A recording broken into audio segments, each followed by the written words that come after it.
Hello everyone, welcome to a LEGO Star Wars set review. Taking a look at set number 75372, the Clone Trooper and Battle Droid Battle Pack. This is a set that contains 215 pieces, 9 minifigures, and released on January 1st of 2024. Let's get into this.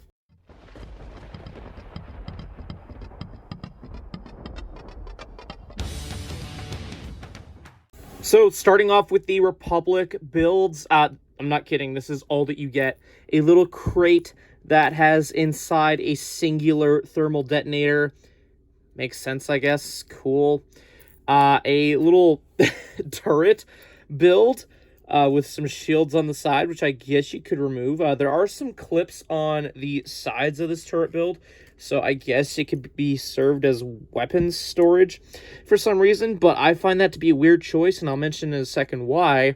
But yeah, stud treater at the top there. If you don't know how those work, basically you push down on this little thing right here, that's a trigger, and it'll fire out a singular 1x1 translucent blue tile, and you do get a few extra of those, but we'll go over that when we looked at the extras. But yeah, the speeder is the main build. You get 2 stud shooters on either side, so we already demonstrated how those work. If I'm being honest, this is a polybag build. Like, maybe a little bit higher tier than a polybag build, but it is of that same caliber for a build, in my opinion. It's got 2 seats, technically, for you to fit 2 minifigures. And if you're wondering how that looks, all you take is just 2 of the clones that are included in this set. That's how that looks. And again, remember how I mentioned it was weird that this little thing has weapon storage? Well, the instructions blatantly tells you to take the blasters off the clones and put it on the 2 pegs here, so you get some sort of battle turret of sorts. That just looks so weird to me, if I'm being honest. Like, I get you're trying to make a few omelets with half an egg, but, like, not my biggest fan choice, if I say so myself. Personally, for me, how I'm going to choose to display my copy of this set is remove the blasters, remove the extra clone, put the crate on there, use this to hold the crate in place, even though it doesn't need to be. But yeah, that looks a little more natural for a speeder. And I mean, it looks like a one-person speeder. Own it, LEGO. Yeah. Anywho, not much else to say about these clone builds, so let's move on to the Separatists side of this battle pack. I think it's safe to say that it's obvious that LEGO put more love and care into the Separatist side of this battle pack, and I don't mind. We've been getting a lot of clone-centered builds, in my opinion, and to see a battle pack that's more Separatist affiliated, I like this. It kind of makes you want to get more of this battle pack to load up on Separatist stuff. Because, you know, if the battle droids included in the set isn't enough of an indicator, I mean, the builds itself. Anywho, you have a STAP here, which is not my favorite variant for a STAP build. I think the one that came in the Advent calendar is by far my favorite at the moment. But this is still a pretty cool build. You can just attach the battle droid on the side right there. And that's cool. Just hold on to gravity. I mean, you're going to have to readjust that a lot. But yeah, I guess that works. We'll go into my issues with that in a minute here. But yeah, has a translucent stand so that it makes it look like it's flying around, you know, if you want to have it on display as such. As for the second build, which is, I guess you could argue, the main build, you have a Separatist Octopera Tri-Droid? I'm just going to call it the Tri-Droid. It's much easier to call that way.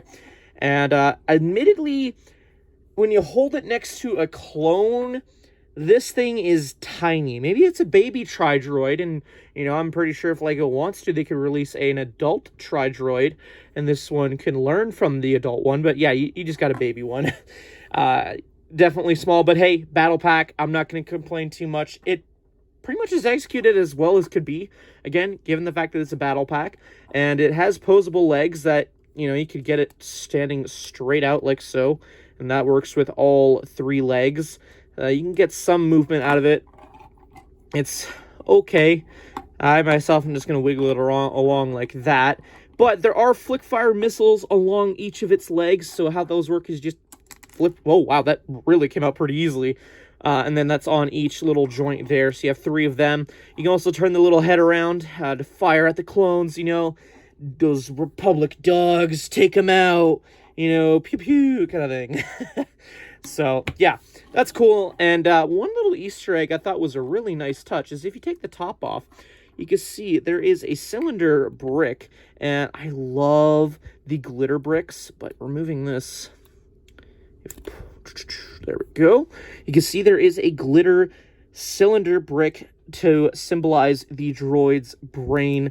Not necessary whatsoever, but it is an extra nice touch that I myself quite like. But yeah, there is not much else to say about these builds. Let's have a look at the minifigures, which are the highlight of this battle pack. So taking a look at the first two minifigures with this set, you have a regular Grunt Phase 2 Clone Trooper on the left, and then on the right you have a Phase 2 Coruscant Guard Trooper.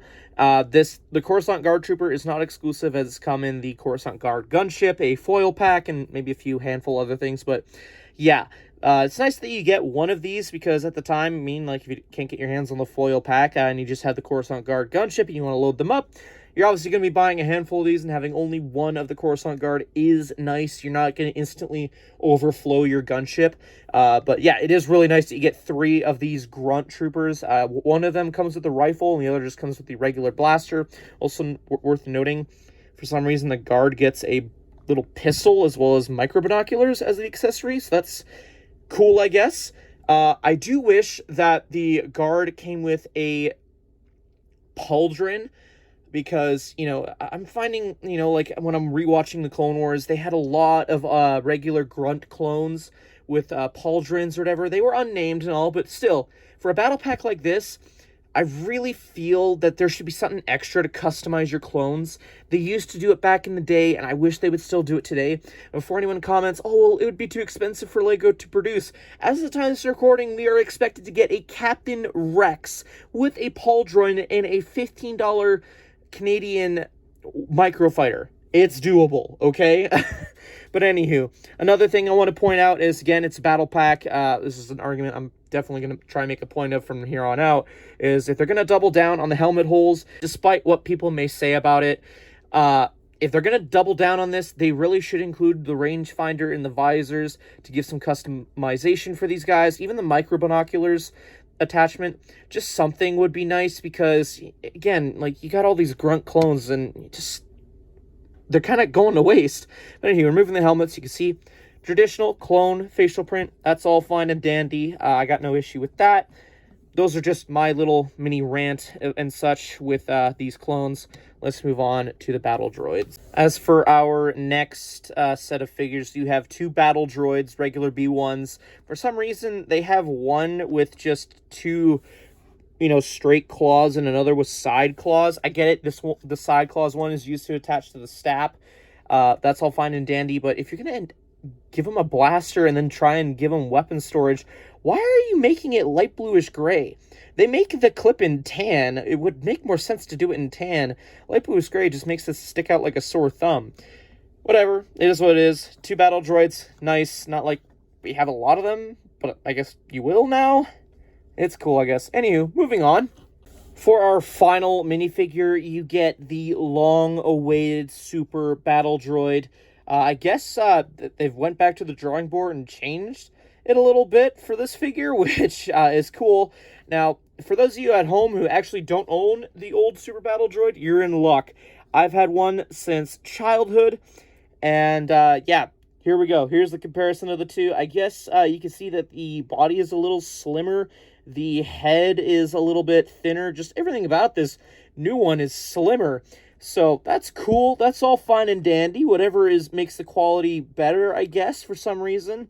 I have noticed that my old one, the cannon, has started to come a little loose, which could be a sign that this piece needs to be replaced. And that piece probably is very expensive, but hopefully the demand for Super Battle Droids will go down a little bit, as with this battle pack. Again, you do get 3, so it is a nice little inclusion that has been much requested by people, I am assuming. So it's nice to add more to my collection rather than just the average B1s. So taking a look at the instructions, strangely enough, they're converted into 2 different sets of instructions. That kind of annoys me whenever I get sets that just could have had one set of instructions. It makes it harder to keep track of in terms of storing these instructions. But I get it, like kids, split the builds, whatever. Anywho, you have a QR code on the first set of instructions if you want to claim 20 insiders points, or if you want to build this set digitally for whatever reason because you lost a pair of instructions.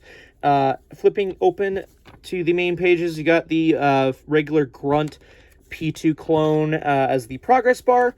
Builds are very simplistic and easy to go by. I think there's like a total of 3 bags in this set, no stickers. Yeah. Just tells you how to build the battle droids, the clones. That's all you really need, I guess. Rebuild the world on the back. Second pair of instructions just tells you how to build the tri-droid. And flipping open that page, you get a regular progress bar. Missed opportunity to make it a battle droid. Whatever. Pretty decent build. Again, kind of repetitive, but it's a small build. I mean, it's not that much of a pain. I do find it weird, though, that they advertise the battle pack you're building as an advertisement in the instructions. Like, that's a little weird to me personally. But anywho, you do have a parts listing that goes on for 2 pages, as well as a win at the back. As for the extra parts, this is what I received with my copy of this set. Overall, for a set that retails for 40 Canadian dollars, I definitely am okay with this as a battle pack. Yeah, sure, it's hard to hold it to the candle of the 501st Legion clone troopers, but let's be honest here. You get the best of both worlds. You get some regular P2s with a commander of sorts. You get some B1s, as well as some B2s making their grand return, and in 3s. So you definitely are going to be able to stockpile on these guys if you buy multiple of this set. Separatist build is a little bit more heavy than the Republic, but hey, that's a fair trade-off for a lot of these clone battle packs having the winning tide for a while now. So it evens the scales a little bit. I did lay out my nitpicks about the clones, as well as just the set overall, but in the grand scheme of things, definitely recommend picking this up. It is definitely one of the better 40 Canadian dollar options on the market for Lego Star Wars sets as of the time of this recording. So those are just my thoughts. Let me know yours in the comment section down below. Let me know how many copies you guys have as of right now. I'd be curious to hear, and how many you plan on getting. Anyways, thank you everyone so much for watching. I hope you all enjoyed this review. Take care, guys. I'll catch you in the next one. Bye-bye.